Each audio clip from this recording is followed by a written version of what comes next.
All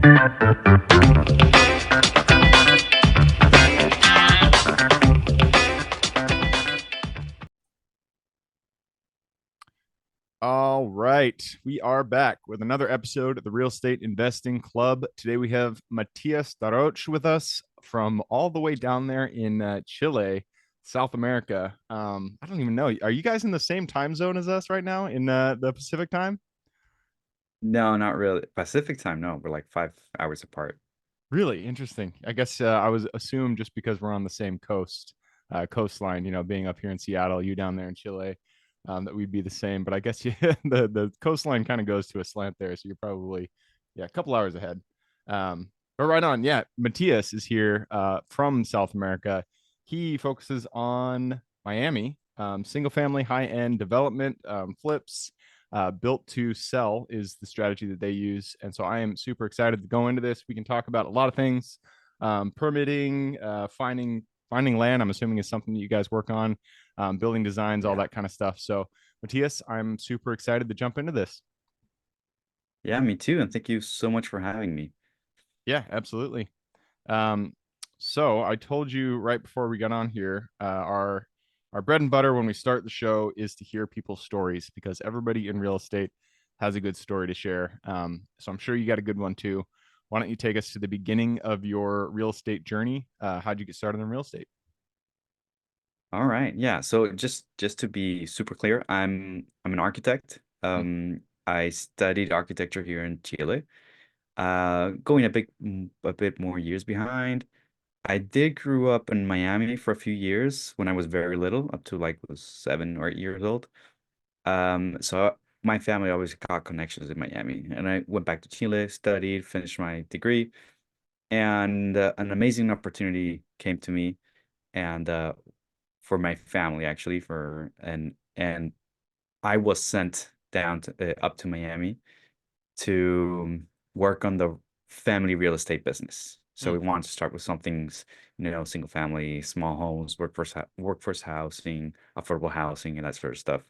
And because of my architecture degree, it was like the best fit in the family for it. So that's how my initial steps were in Miami. We partnered with a local friend that was already working on it.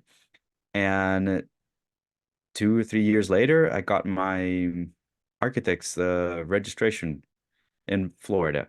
So I was now able to not only work as a developer and real estate, but also be an architect and this be the designer of these projects myself and able to sign them and have my own time and not depend on others. So that was amazing. And well, I started that firm in 2020, the beginning, right before the pandemic. And Nice. but we've grown a lot, and today we are a developer and investor focused firm for single family high-end and luxury markets that Got it. are also looking for contemporary style homes. So we work all the time with developers, and we understand developers, what they want, what they need, what information they're requiring, the timing, how important the time is, and I'm proud to say that yeah, we still work with developments ourselves and our own projects. Very cool, man. Yeah, it's so it sounds like your family was in real estate prior. Were they developers in Miami and in Chile, or what was the firm like before you joined?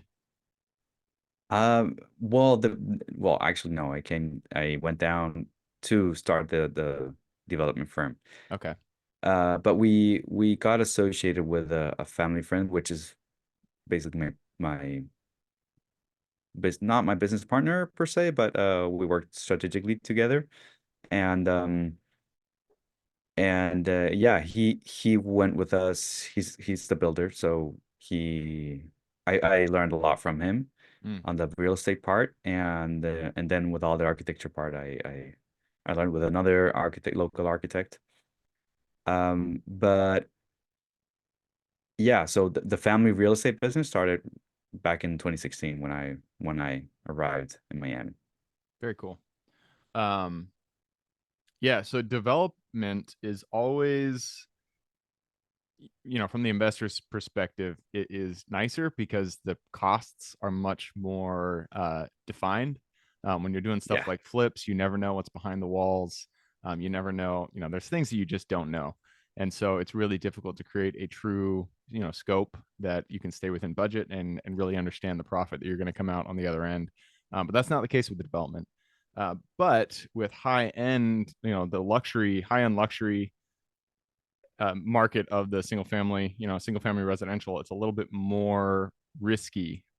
So what is when you guys are looking at development for high end luxury, what do you look for to kind of guarantee your return in terms of just what is your criteria? What's your underwriting criteria? Are you looking for how many high end luxury units are in the market already? Are you looking for specific areas?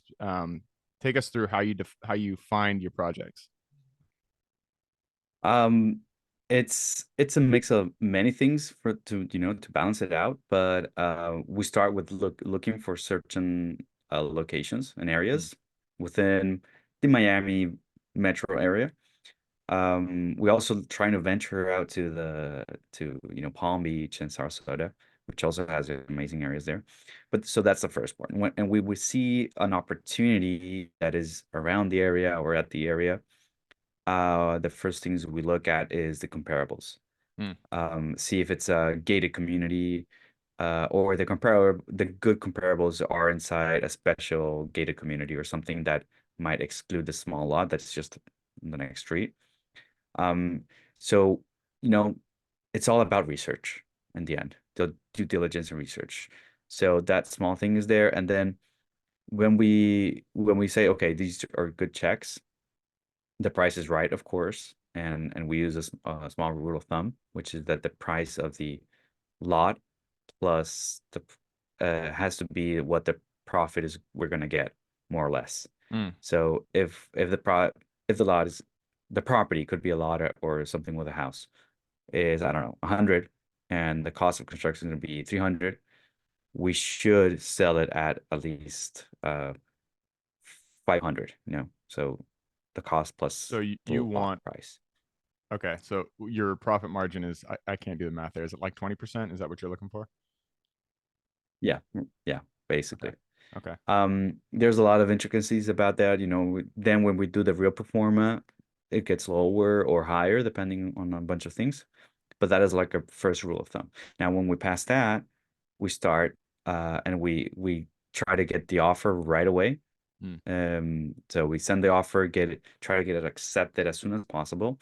Because although the market is a bit slower today, the good opportunities go fast, way too fast. yeah. So it's like if you don't jump right away, done. Just all that research you did is forgotten, Out the door. is for nothing. Yeah. So once we get that offer accepted, the architecture firm, meaning me and my firm, um, we do what's initial like architectural research, which we call the feasibility study, and that study and that research, which is purely research, nothing design. We still don't lift a pen. We go through the code, we go and see the site, we see if there's any like restriction that we could apply, like a tree or a swale or sometimes even a lamppost that a street post that could be complicated. Anything that we could try to foresee that is going to either take us time or money to put in a good design. Because once you get all the information, doesn't mean it doesn't work. It's just you go forward with that information, Mm, knowing that that happened. yeah. So the biggest issue we found is that you go into a project, into a development without all the information, and then you get a surprise. Yeah. And the surprise is either too late already or too costly. So doesn't fit in the perform. Like you said, that's a good thing about development is we get surprises here and there. Uh, if we did a due diligence before and research, we can, uncover most of them. I won't Yeah. say all, but Yeah. most. Right. So And sorry, if keep that's going. okay, we just move forward with the offer. Go Yeah. ahead. Sorry. Yeah, I was just thinking, is there a reason that you guys focus only on high end, or have you guys also considered like workforce, you know, areas in the lower price point market? We did at the beginning, and that's actually how we started. It was our bread and butter, and we did high end here or there. But now we've grown in a way that we've been able to have more consistent high end projects, which the margins are better for everyone, for the Mm, investor, for the architect, for the builder, for everyone. And the other part is that it gives you, it has, because the margins are better, any small mistake or any surprise that you uncover, you still are within profitable amounts. yeah, And while in the workforce, for one home or two homes, it's just one small mistake and it can cost you, you know, your you just profit. go over budget for, yeah, your profit goes away Yep, through the window. yep, that makes sense. Um, yeah, So that's yeah, going unfortunate, but yeah. Yeah, no, and that I mean that's the case with pretty much anything in real estate is you're going for those higher price point properties. There's actually more security there because small mistakes aren't going to sink you, especially on the commercial side. Like when I first got started, I've told this story before on the podcast, but when I first got started in self storage, I thought, I should go for small self storage facilities because I can, there's not as much risk there. It's only a $200,000 $400,000 property. It's not going to sink me. But what I didn't realize is on those small properties with the small NOI, if you make a small mistake, it's going to wipe out all of your profit. And so there's no point. You Yeah. might as well go bigger because there's Yeah. the scale, the size of the properties actually decreases the risk and makes it Yeah. so any small mistake isn't going to sink you. Completely agree. Completely agree. Yeah. Okay, so you've already talked a little bit about finding the deal. Do you guys look for certain zip codes when you're finding land, or also do you only buy land, or are you buying single family teardowns as well? We so for the first question, no, we don't focus on certain zip codes. It's where the opportunity comes. Mm. And opportunity, I mean like when we find someone willing to sell at market or something below, because that's where your real profit, at least on the residential side, I'm not sure how commercial works, but your real profit is in the purchase of the property or the land. Yeah. And Yep. so that's the opportunities that we try to fish. And for the second question, tear downs are great because uh, let me rephrase that. We look for properties or lots that have a house that we can finance. So now we can leverage the buying of that property and have, fine 70, I think it's like 70% or 75%, if I recall LTV. Yeah. right. Yeah, exactly. And we get that for the amount of time that we take for design and permitting. Mm. And then when we're ready to build, we change the loan to a construction loan. Nice. But if it's a tear down and it's on you can't loan it. I mean, there's no bank that's gonna loan because of the Right. the Because it's a teardown. status of the property. Yeah, it's a Yeah. tear down, right? In that case, we have to reevaluate how much it's gonna cost in equity and all that. But yeah, we prefer the lots that have a tear down or a house that's nice that we're gonna tear down. Yeah. Generally, how long does it take you to go full cycle from identifying the property, buying the property, doing all your studies, building out the plans, doing construction, and then selling it? Like, what is the full term that you guys do? From looking at the property, I'm not sure, but once we get that, um, we close in a property, we go for a 24 to 26 month cycle, Oh, okay. including construction and sold and all. So The 2 years. thing is that looking for that property, it could be Yeah, a month, a it could week, take. Yeah, or it could take forever. or a semester, you know? Yeah, yeah, it's fun. I've followed up with sellers for over 2 years before they finally decided to sell. So it's yeah, it's really Wow. hard to Yes. identify how long it's going to take you to actually get that thing under contract. Um, nice. Okay, so um, shoot, I was just going to ask you something. What was it? Uh, identifying the property, full cycle. Dang it. It'll come to me. Just give me 1 second. No worries. Don't remember. Um, oh, that's what it was. So high end, it's a lot different, more, it's different than, your workforce housing because you're going to have different amenities. What are the things that you generally need to put into a high end home over a workforce housing that, you know, make it meet that bar that a high end home buyer is looking for? It's a completely different project from start to bottom. Typically the higher end have 2 stories, Mm, typically. I mean, 95% of the time, okay. unless we're looking for a sector that, the community wants 1 story because it's an older community or whatnot. While the workforce housing, we try to keep it at 1 story always, Oh, okay. other reasons. Unless we're doing like hometown townhomes. I Townhomes. mean, Yeah. yeah, that way we go up. That is like the configuration of it, and we do more contemporary, so that means concrete slabs, concrete roofs, and that's something that we won't be able to do in a workforce housing. And then we got all the nice things you can call it, like floor to ceiling windows and sliding doors, big ass sliding doors, with a lot of natural light, with a lot of view to them, this amazing backyard you're gonna have. While on the workforce housings, it's all about meeting the code, Yeah. minimum by code, and that's it.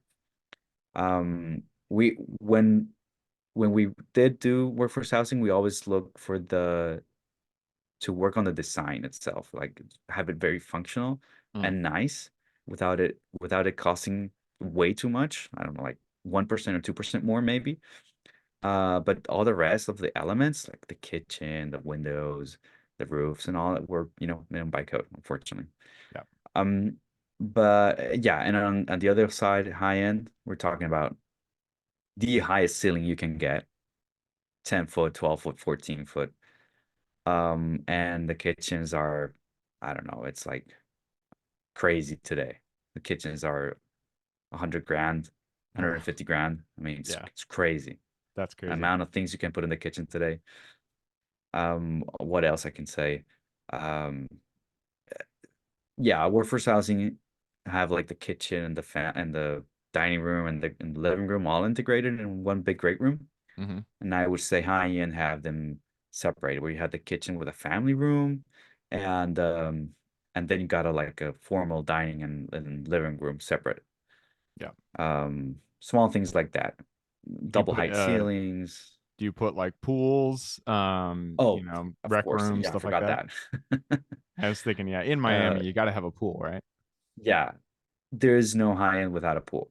Yeah. Um, Yeah, and that you makes sense. got, yeah, pool, garage. Although the garage is depending on the location. For example, if it's a flood zone, and you can have a very nice carport, and almost like a store, like a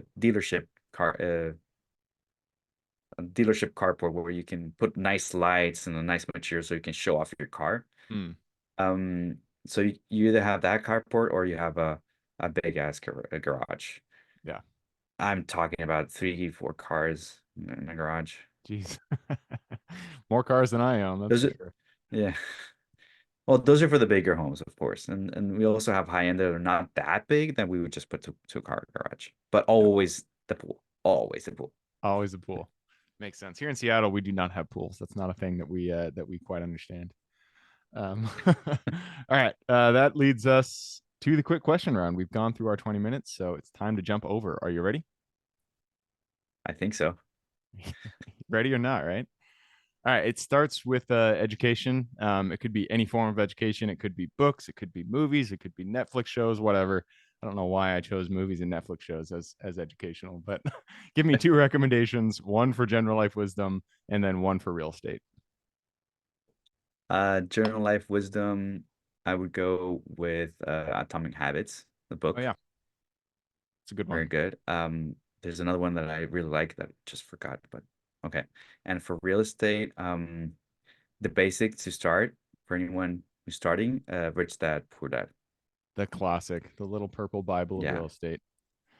and always Good rec books. Yeah, That's good recommendation. audio format is also accepted. Sorry. Say that again. Audio formats, books, Mm. like Yeah, it's always accepted too. yeah. Yeah, I love listening to things on audio because I just don't have the time to sit down and read these days, and so I gotta like put it in the earbuds and listen to You and me both. You and me both. them. All right, next question is for your younger self. Let's go back to the Matias, who is just starting his firm back in 2020. He didn't even know COVID was a thing yet. Go back to him, look him in the eye, give him one piece of advice moving forward. Start reading earlier. Hmm. Okay. Expound on Yeah. that a little bit. All right. I thought it was a quick question. Yeah, we're going to long questions Um, this time. so I discovered the power of the books later in the firm, and I had read like one or two, and I wasn't a bit avid reader.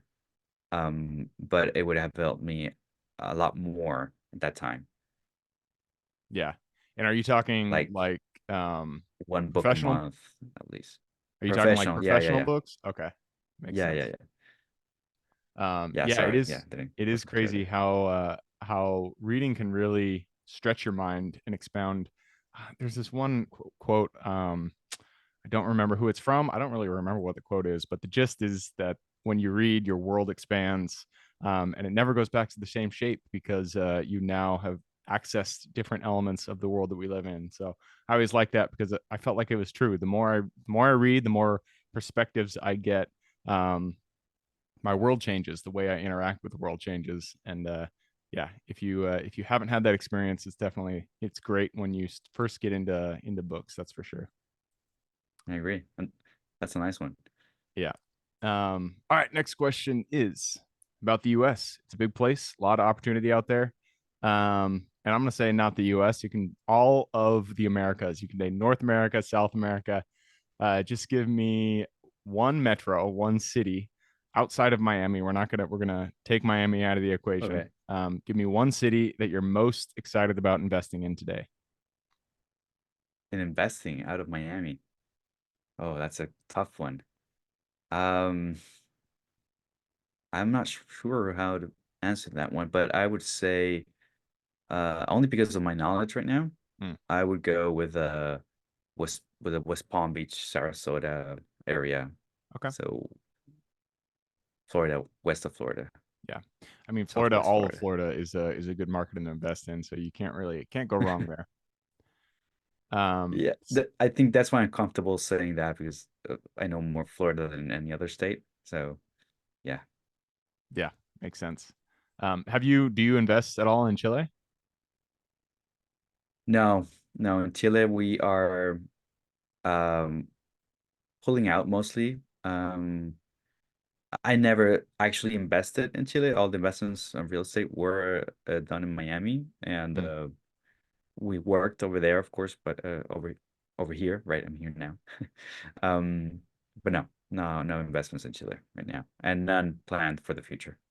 Is it just because of volatility? Real estate prices don't go up. I don't know. I'm gonna be honest. I don't know a lot Oh, about Chile. yeah, no, Chile right now and most of Latin America is in a big political volatile state. So there's a bunch of things happening right now, and it's going to happen for the next five years, I think. So everyone is actually getting out of Chile, and they're calling us to invest in Miami. Interesting. So we got a lot of Chileans coming to us. Yeah, that makes sense. Was it is it Chile or is it Argentina who had the controversial president elected who eliminated the or no, he went to the dollar and he eliminated their currency, something like Yeah, that. Macri. No, Yeah, that's Argentina. that's Argentina. Yeah. That's Argentina. Yeah, that's another topic. Yeah, yeah, yeah, exactly.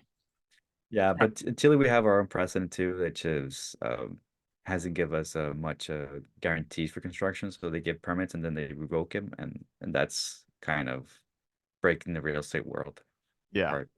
Yeah. If you can't trust that your permit is worth something, then you just can't move forward. Exactly. Exactly. All right, moving us on to the next question. This is about finding deals. It all starts with getting in contact with the seller, writing up that purchase agreement, and getting it under contract. So, what is your favorite way to generate leads and find good deals? Okay, here I have to be honest. I delegate that part to realtors. Hmm. Oh, that And that is your way. You network. yeah, network is my net worth. Yeah. Um, I would say one of the other things I would tell myself younger is start networking. That's crazy.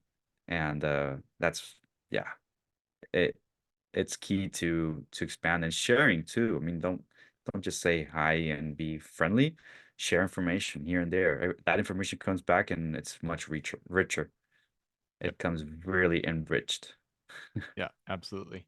Yeah. The more people you help out, it's the faster your own career moves forward. But you can't do it Yep. selfishly. You got to actually be helping people. But it is funny how life works that way. Yeah.